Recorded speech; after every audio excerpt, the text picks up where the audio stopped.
us pray. God of Jesus Christ, give us a spirit of wisdom and of revelation in the knowledge of Christ, so that the eyes of our hearts might be enlightened. Help us to know the hope to which you have called us, the riches of the glorious inheritance in the saints, and the immeasurable greatness of your power at work in us.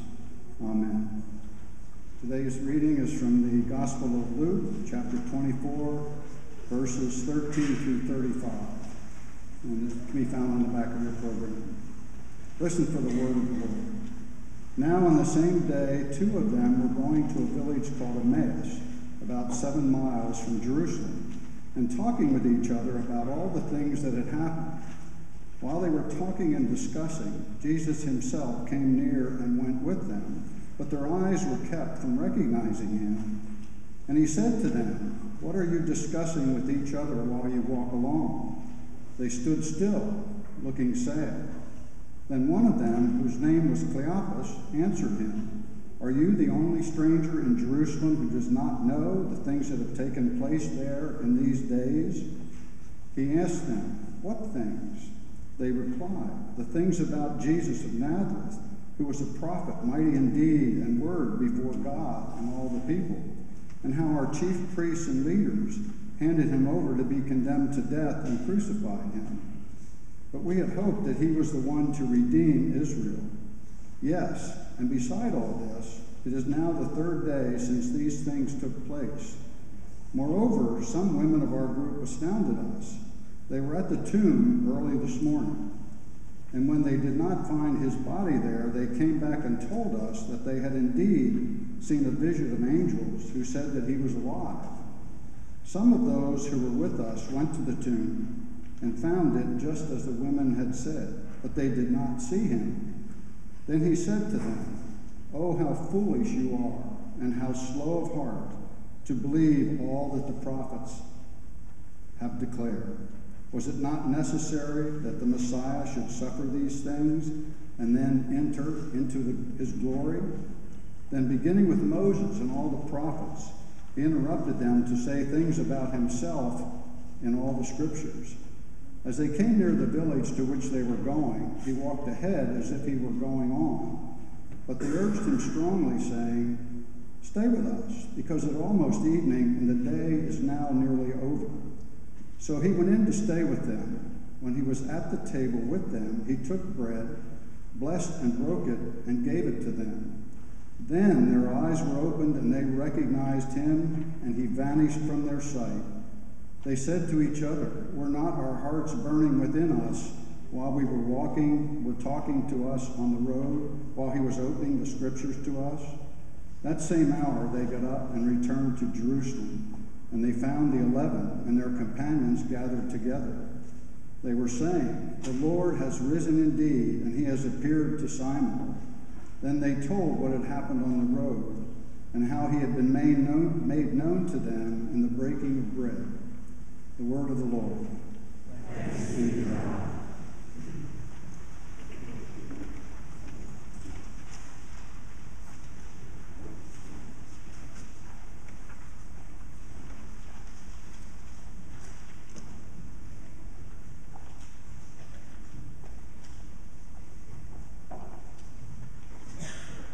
I recently saw a portion of a television documentary. The filmmaker asks several people to disguise themselves as homeless. He then arranged for them to stand or sit on a street where a relative or a good friend would pass by. The film depicted a son walking past his mother, a wife past her husband, a mother past her daughter, and so on. Some would give a furtive glance in the direction of the disguised loved one, but in no instant did their faces light up with recognition. They simply passed by, unable to recognize their own kin. Well, the problem of recognition is endemic to the Easter story. Christ is risen is our Easter proclamation, but recognizing the risen Christ has always been a challenge from the very beginning. All the gospel accounts of Easter acknowledge how the first disciples found the resurrection baffling, difficult to believe and hard to recognize. In Matthew's account of the resurrection, for example, The 11 disciples went to Galilee as instructed, to the mountain where they encountered a vision of the risen Christ. Yet Matthew is careful to insert the words, "but some doubted." In Mark's terse telling of the resurrection, the women simply flee the empty tomb, seized by terror, amazement, and fear.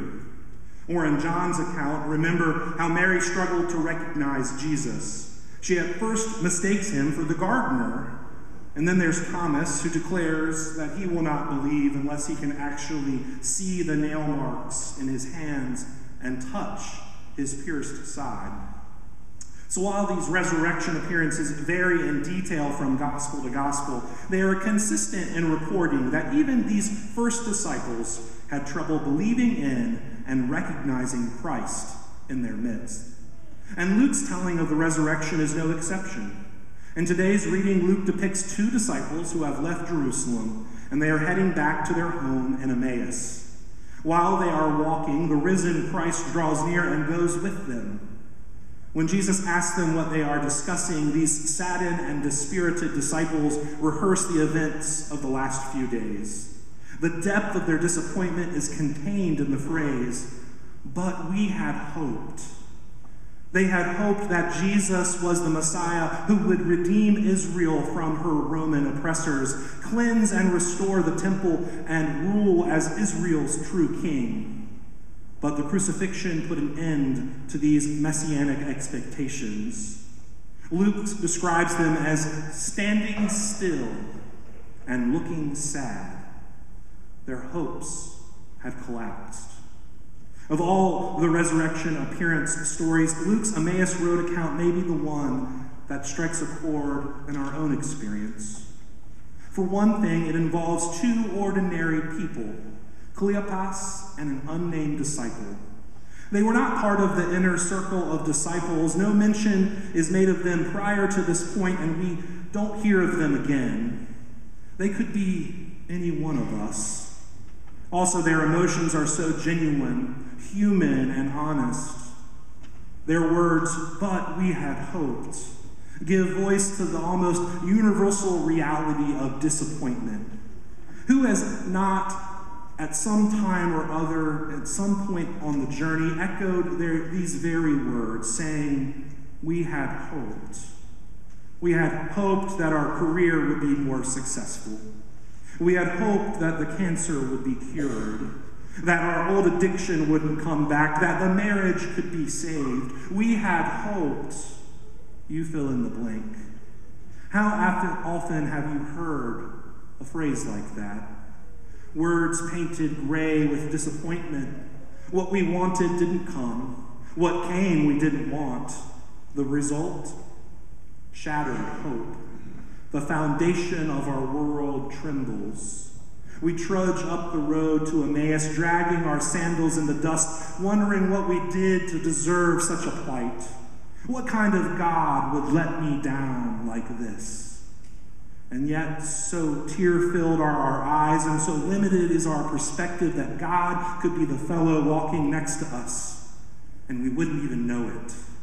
You see, the problem of the two heavy-hearted friends was not a lack of faith, but a lack of vision.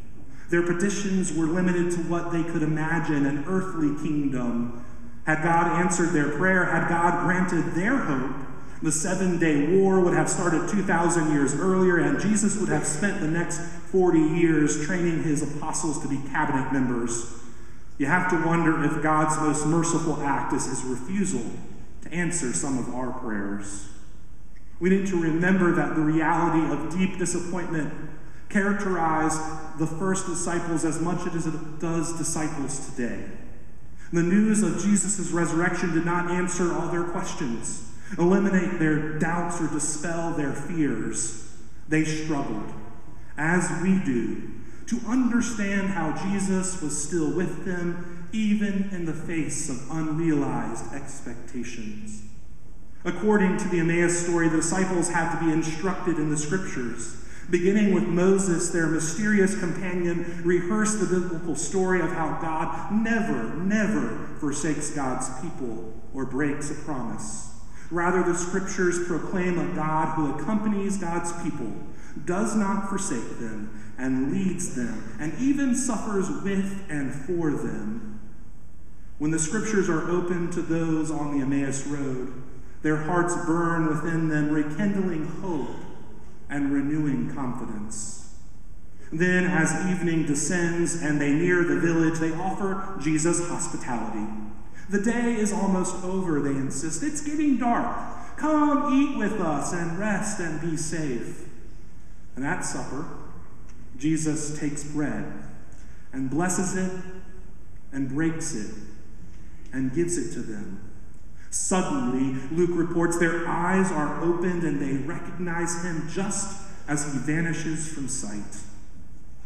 What was it about the breaking of the bread that opened their eyes to recognize him? When he took the bread in his hands and offered it, did they suddenly remember all those other times that they had seen those hands serving people? Hands that had taken bread and fed the 5,000.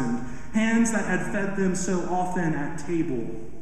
The same hands that gathered the children in his arms, fed the hungry, touched the leper, healed the sick, comforted the grieving, embraced sinners, and welcomed the lost and despised. Helping hands, loving hands, open hands.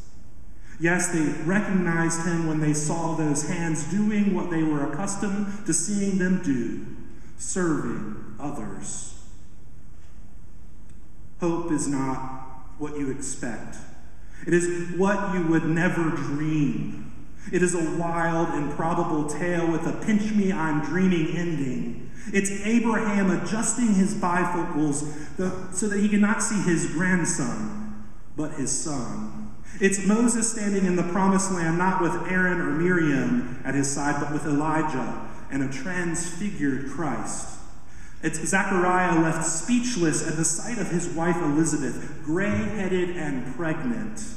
And it is the two Emmaus-bound pilgrims reaching out to take a piece of bread, only to see that the hands from which it is offered are pierced. Hope is not a granted wish or a favor performed. No, it is far greater than that. It's a zany, unpredictable dependence on a God who loves to surprise us out of our socks and be there in the flesh to see our reaction. Friends, all the Easter stories confirm that Christ's risen presence is elusive and not easy to find. But the scriptures also confirm that the risen Christ will find us, walk with us, and serve through us. Therefore, whenever gifts of kindness are given, food is shared, and help is rendered, eyes and hearts will be opened, and the presence of Christ will be made known once again. And so we proclaim, Christ is risen. Christ is risen indeed. Alleluia. And so the invitation is this. If you are visiting or new to the area and you are looking for a church home, we would welcome you here. You can either speak to me or Pastor Wanda about that. And I have a special exercise for everyone on the journey this week. It's something we do with the children often. I call it God sightings. I want you this week to pay special attention to the moments that you see God at work in the everyday, ordinary things of life. And when you see that, write it down. And if you're so willing, email those to me if you're willing to share those with the larger community. And I will collect a list and post these somewhere on social media or on our website or Facebook page. But I want you to look for the ways Christ is walking beside you. I don't know what your journey's like. You could be in serious doubt. You could be grieving the loss of a loved one. You could be battling addiction or disease. But know this, Christ is there in small and little ways and big ways if we just open our eyes to see. And so as you are able, I now invite you to stand and affirm our faith using a statement from a brief statement of faith found printed in your bulletin.